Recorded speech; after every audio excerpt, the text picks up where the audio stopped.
Je n'en prends pas tous les jours parce que moi, dans mon armée, La traditionnelle cérémonie commémorative de l'armistice de la guerre 14-18 a eu lieu à Clisson. Elle commença par un dépôt de gerbes. Garde à vous! Ouvrez le banc!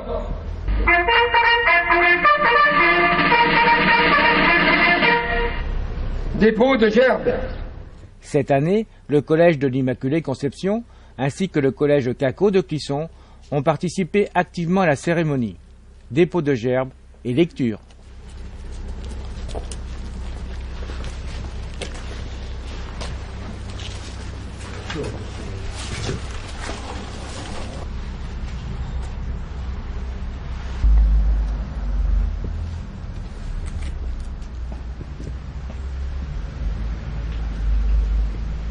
Le cauchemar de deux mères. J'ai vu, dans un rêve attristé, deux chaumières presque pareilles, et deux voix dans l'obscurité, plaintives qui frappaient mes oreilles. Chaque maison était cachée, dans un de ces vallons prospères, où la guerre avait arraché bien des enfants et bien des pères. La neige posait lentement ses flocons sur les branches mortes, la bise au long gémissement pleurait par les fentes des portes. Les deux foyers se rassemblaient, et devant les feux des broussailles, deux mères, dont les doigts tremblaient, songeaient aux lointaines batailles. Leur esprit voyageait là-bas, point de lettres qui les rassurent, quand les enfants sont tout combat, pour les mères toutes les blessures. L'une comme l'autre invoquait le ciel, priant dans sa langue ou la nôtre. Mein Kind, oh vie cruelle, mon fils, murmurait l'autre. Et j'entendais au même instant, sur un affreux champ de carnage, contre la souffrance luttant, gémir deux enfants du même âge. Les deux soldats se ressemblaient, mourant quand il fait bon vivre, et leurs pauvres membres tremblaient, bleuis par la bise et le givre.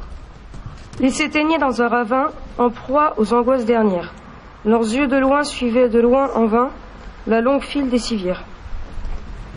Étrange réveil du passé, qui précède l'adieu suprême, évoquant pour chaque blessé la vision de ceux qu'il aime. Et ces deux âmes à l'heure sacrée, où la mort, en passant, vous touche, jetez l'appel désespéré que les petits ont à la bouche. Les yeux remplis de souvenirs, une main sur la plaie grande ouverte, comme s'il sentait le froid venir dans la grande plaine déserte. Mouteur, comme d'Orbaïmir. Maman, viens, je vais mourir. Il y a 90 ans, au petit matin du 28 janvier 1921, dans un silence qui incarnait à lui seul le deuil de tout un peuple, le soldat inconnu était inhumé sous l'arc de triomphe.